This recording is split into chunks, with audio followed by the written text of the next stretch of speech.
Tadi ada seorang teman bercerita kepadaku. Dia sedang bingung karena orang tuanya menawarkan mau membelikan motor. Dia suruh milih motor NMAX apa PCX. Nah, sekarang aku juga sedang lagi bingung. Uang tinggal segini, mau aku belikan rokok apa aku belikan sendal? Sebuah situasi yang sama tapi dengan kondisi yang berbeda.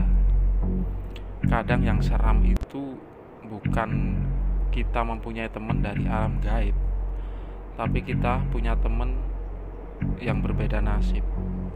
Selamat datang di channel Jalan Hidup Air 5 bersama saya, Are. Loh, kamu yang benar saja, Mar. Pak Anggoro itu sudah mati, Mar. Ah, yang bener, Mbak, jawab Mas Mardi ini. Iya, Mar. Ini tadi 7 harinya. Tadi ada tahlilan di sini. Dari arah sebelah kanannya terdengar suara. Marti, kamu gak nawarin aku bakso kah, Mar? Spontan Mas Mardi ini kaget dan suaranya itu mirip seperti suara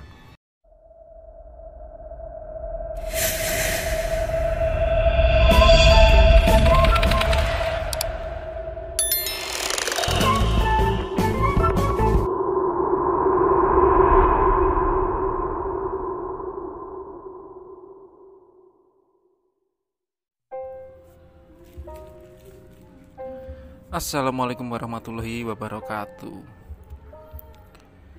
Pertama saya buat channel Jalan Hidup Air 5 itu bertujuan untuk mengangkat kisah cerita horor dari teman-teman saya. Karena dari pergaulan dulu sampai sekarang, aku ini memiliki banyak teman, mulai dari teman sekolah, teman kerja, teman main, dan beberapa kenalan lainnya, mulai ada tukang siomay, tukang bubur, maling, jambret, copet, tukang tambal ban. Yang penting bukan tukang tipu. Kali ini aku mau membawakan cerita dari salah seorang kenalanku. Namanya sih Mas Mardi. Dia ini penjual bakso keliling, bakso langganan aku yang sering mangkal di tempat kerjaku. Jadi kalau pas sore hari ini aku sering jajan baksonya dia. Jadi aku dan teman-temanku ini berlangganan baksonya Mas Mardi ini. Baksonya cukup enak, apalagi harganya lebih miring daripada yang lain. Dan yang paling membuat bakso ini jadi favorit karena bisa dihutang. Sore itu aku pulang kerja. Nah, aku lihat Mas Mardi sudah berada di depan tempatku kerja. Jadi aku jajan baksonya dia sama seorang temanku. Mas Mardi bilang berangkat dari siang, jadi baksonya ini sudah mau habis.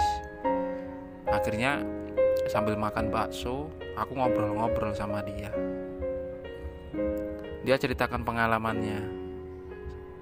Awal waktu merantau di kota ini, Mas Mardi ini berasal dari salah satu kota di Jawa Timur. Jadi dia merantau ke Kalimantan. Banyak liku-liku dan pengalamannya selama 5 tahun berada di Kalimantan ini. Awal Mas Mardi merantau itu dia diajak oleh salah seorang temannya. Dia pertama bekerja sebagai penjual roti waktu itu. Dia berjualan roti dengan mengambil dari salah seorang pembuat roti. Jadi dia bertugas untuk menjajakan berkeliling. Beberapa orang di situ menjajakan dengan gerobak, sedangkan Mas Mardi ini menggunakan sepeda. Banyak pengalaman di situ. Dia tidak pernah berjualan. Awalnya malu, tapi lama-lama juga menikmati. Nah, karakter Mas Mardi ini orangnya itu humble, cepat akrab, senang bercanda. Tapi dia itu punya sopan santun dan attitude yang bagus.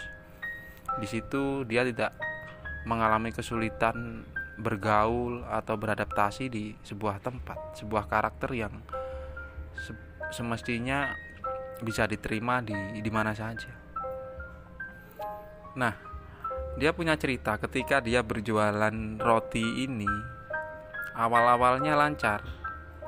Bahkan pelanggannya itu banyak, rata-rata ibu-ibu. Suatu hari dia mendapatkan orderan, tepatnya pesanan roti yang cukup banyak untuk acara ibu-ibu PKK. Jam 3 sore Mas Mardi ini mengantarkannya.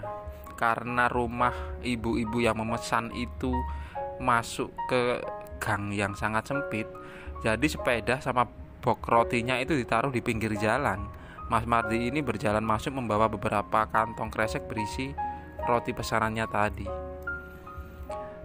Habis mengantarkan roti itu, Mas Mardi kembali ke tempat sepedanya tadi.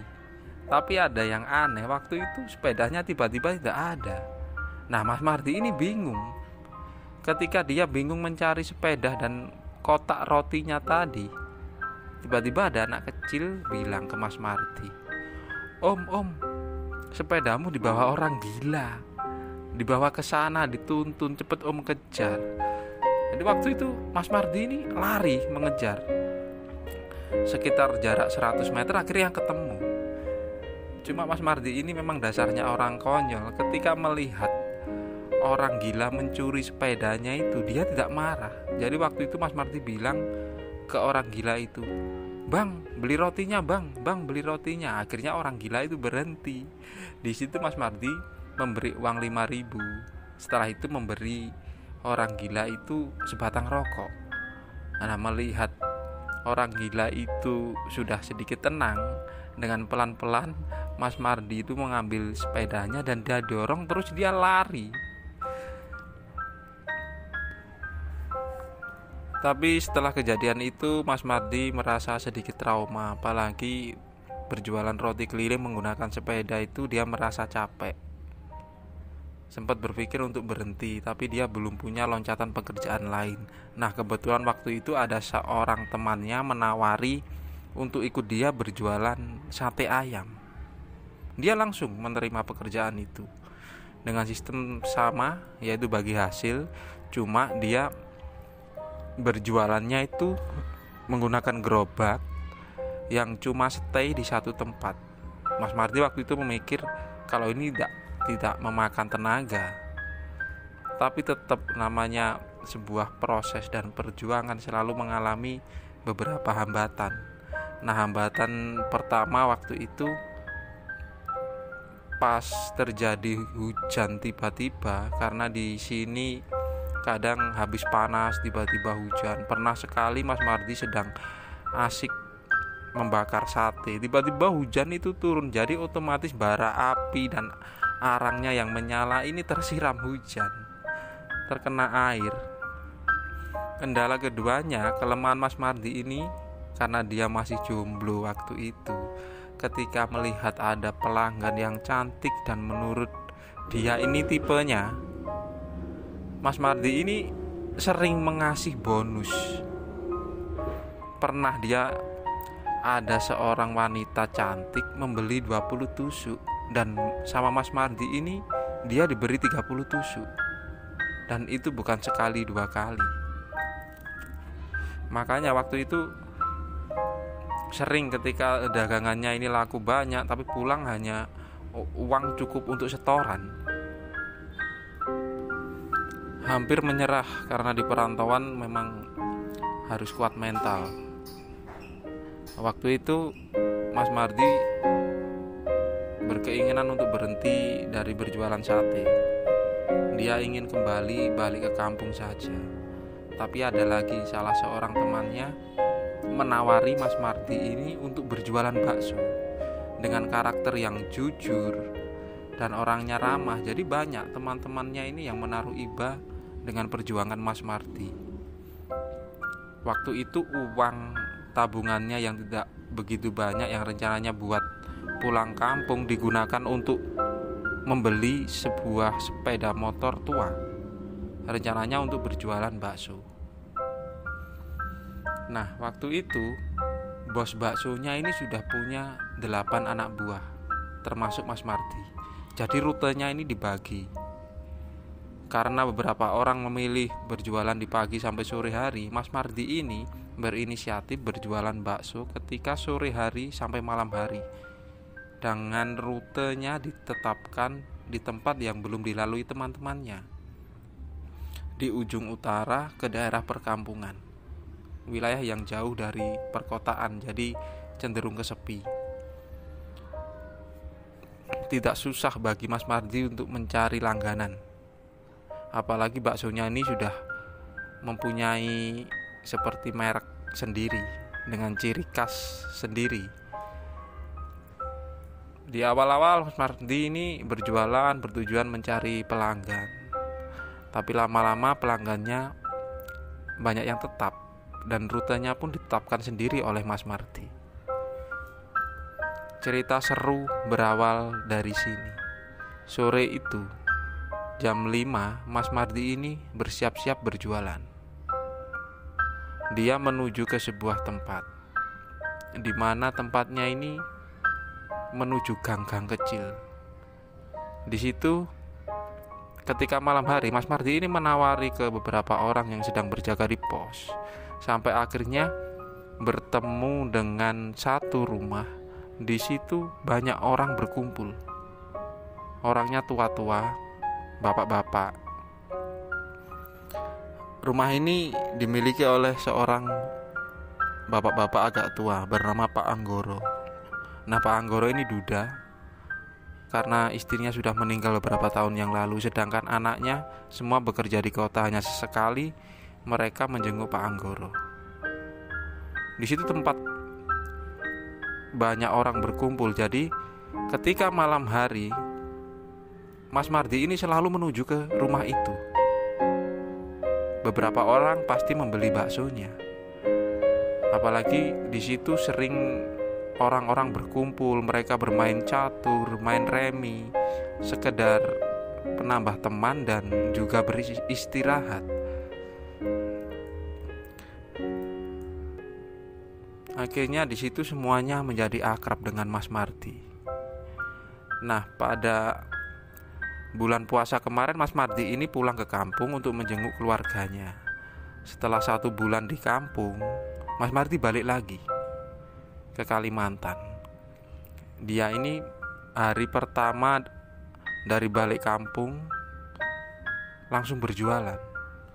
Waktu itu dia sengaja tidak membawa begitu banyak stok bakso karena dia berpikir ini baru awal dia berjualan dan apalagi mungkin banyak pelanggannya yang belum tahu. Berangkat sudah habis maghrib.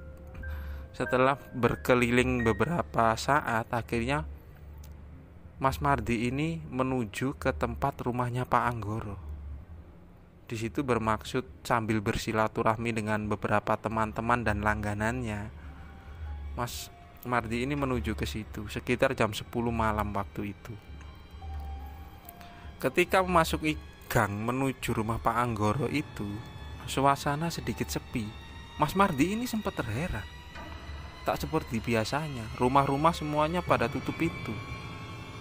Tak lama kemudian Mas Mardi ini tiba di depan rumahnya Pak Anggoro. Dan waktu itu rumah Pak Anggoro di terasnya itu sangat gelap. Lampunya tidak hidup. Tapi terlihat ada seorang laki-laki yang sedang duduk di kursi kayu di teras itu. Sosoknya seperti Pak Anggoro, karena cahayanya cuma remang-remang, hanya ada sedikit cahaya dari pantulan lampu di jalan yang cukup jauh. Mas Mardi langsung turun menyapa Pak Anggoro. "Loh Pak, kok sepi? Pada kemana orang-orang?" Nah, sosok itu juga menyaut tapi dengan suara yang datar. "Tadi rame Mar, tapi semua sudah pada pulang. Kamu duduk saja di situ. Bapak mau saya buatin bakso kah Pak?" "Enggak usah Mar, aku sudah tidak mau makan."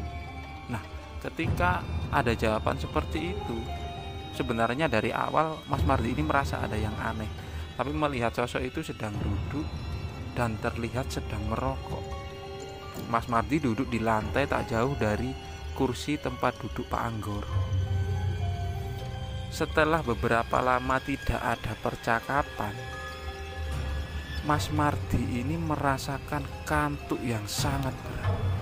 Bahkan menurutnya, matanya ini seperti tidak bisa terbuka. Dia hanya mau tertutup, seperti ngantuk sekali. Semakin ditahan, rasa kantuk itu semakin besar. Waktu itu, Mas Mardi akhirnya berrebah di lantai teras Pak Anggoro. Dan ketika dia mau memejamkan matanya, dia sempat melihat sosok yang duduk di tempat Pak Anggoro tadi berubah menjadi pocong. Dengan masih ada kapas di hidungnya, dan sosok itu melihat Mas Mardi. Tapi tak beberapa lama, Mas Mardi ini terlelap. Nah, setelah itu agak beberapa lama ada suara ibu-ibu membangunkan Mas Mardi. Mardi, bangun kamu Mar. Bangun, kenapa kamu tidur di sini? Nah, Mas Mardi ini tiba-tiba bangun dengan mengucek-ngucek matanya. Dia ini melihat sosok ibu-ibu sedang menggendong anak kecil. Mar, kenapa kamu tidur di sini? Aku tadi ketiduran, Mbak. Ya sudah Mar, ayo cepat buatin aku bakso 2 mangkok. Suamiku baru pulang. Aku tadi tidak masak. Cepet Mar. Nah, tak berapa lama langsung Mas Mardi ini membikinkan bakso ditemani ibu-ibu dengan 1 anaknya tadi. Di situ ada percakapan. Loh Mar, kamu lama gak kelihatan? Iya Mbak, aku baru pulang kampung. Ini hari pertama aku jualan lagi. Loh, kenapa kamu istirahat di teras itu Mar? Biasanya kan di sini rame Mbak, tapi nggak tahu tadi sepi, cuma ada Pak Anggoro sedang duduk di kursinya tadi. Loh, kamu yang benar saja Mar. Pak Anggoro itu sudah mati Mar. Ah, yang bener Mbak, jawab Mas Mardi ini. Iya Mar, ini tadi 7 harinya. Tadi ada tahlilan di sini Mar. Mbak jangan bercanda, tadi loh aku sempat ngobrol sama Pak Anggoro. Ya sudah Mar, kalau kamu gak percaya cepet bungkusin baksomu itu, suamiku sudah nunggu. Dan habis ini kamu langsung pulang saja Mar. Nah, setelah kejadian itu, Mas Mardi masih tidak percaya waktu itu. Dia masih mengira kalau ibu-ibu langganannya tadi itu bercanda. Tapi setelah itu Mas Mardi langsung pulang. Dia tidak menceritakan kejadian tadi ke teman-temannya. Besoknya lagi, karena masih penasaran dengan kejadian kemarin, Mas Mardi ini berjualan lagi di tempat itu. Di akhir jualan, ketika habis berkeliling, Mas Mardi tetap menuju ke rumah Pak Anggoro. Ketika memasuki gang rumah itu, ada 2 orang pemuda. Waktu itu Mas Mardi sempat bertanya dengan 2 anak muda itu, ya sebaya dengan Mas Mardi juga kan. Mas, aku mau tanya, kenapa Mas? Apa benar Pak Anggoro sudah meninggal? Ya benar Mas, sudah lebih dari 7 harinya. Nah, waktu itu Mas Mardi ini baru percaya tentang kejadian kemarin. Jadi yang dia lihat itu mungkin sosok makhluk yang menyerupai wajah dari Pak Anggoro. Dan ketika Mas Mardi kemarin itu terlelap, sosok itu berubah menjadi pocong dengan kapas yang masih menutupi hidungnya. Mas Mardi tetap lewat ke jalan itu. Jalanan masih sepi. Waktu itu justru hampir jam 11 malam dan tidak ada satupun rumah yang buka di situ. Ketika mulai dekat dengan rumah Pak Anggoro ini, terasnya sudah terang karena mungkin lampunya sudah diganti waktu itu. Tapi Mas Mardi tidak melihat siapapun di situ. Mas Mardi sempat berhenti sejenak, melihat ke sekeliling rumah Pak Anggoro. Dirasa kejadian kemarin mungkin cuma halusinasi, Mas Mardi ini berniat untuk langsung pulang.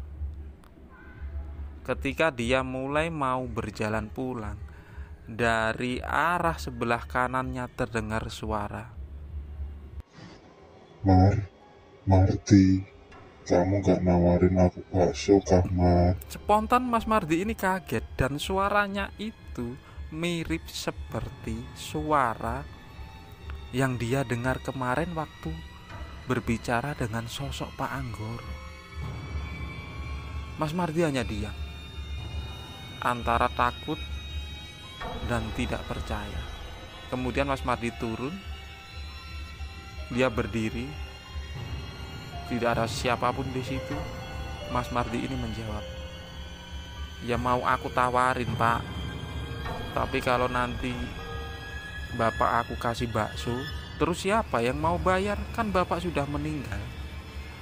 Setelah itu Mas Mardi langsung menyalakan motornya lagi dan dia langsung pergi dengan terburu-buru. Nah, waktu dia laju membawa motornya ini, sendok dan beberapa mangkoknya itu sampai loncat dan jatuh ke bawah. Tapi Mas Mardi waktu itu saking ketakutannya, dia tidak memperdulikan itu. Nah, setelah itu waktu dia langsung pulang ke tempat bosnya. Nah, setelah kejadian itu Mas Mardi memutuskan tetap masih berjualan bakso, tapi dengan rute yang berbeda, dan memilih berjualan dari siang hari sampai sore hari. Itulah sedikit kisah horor yang dialami oleh penjual bakso langganan aku. Ketika sedang berproses, mereka tidak akan memperdulikan itu. Mereka hanya akan melihat hasilmu. Kadang pertanyaan itu tentang apa yang sudah kamu dapatkan, bukan tentang apa yang sedang kamu rasakan. Tetaplah berjalan lurus sesuai dengan tujuanmu, dan percayalah, semua akan baik-baik saja. Terima kasih sudah menonton video ini. Jika teman-teman suka dengan video ini, tekan tombol like. Jika tidak suka, tekan tombol dislike, itu pun kalau tega. Subscribe, komen, share juga boleh. Terima kasih, dan wassalamualaikum warahmatullahi wabarakatuh.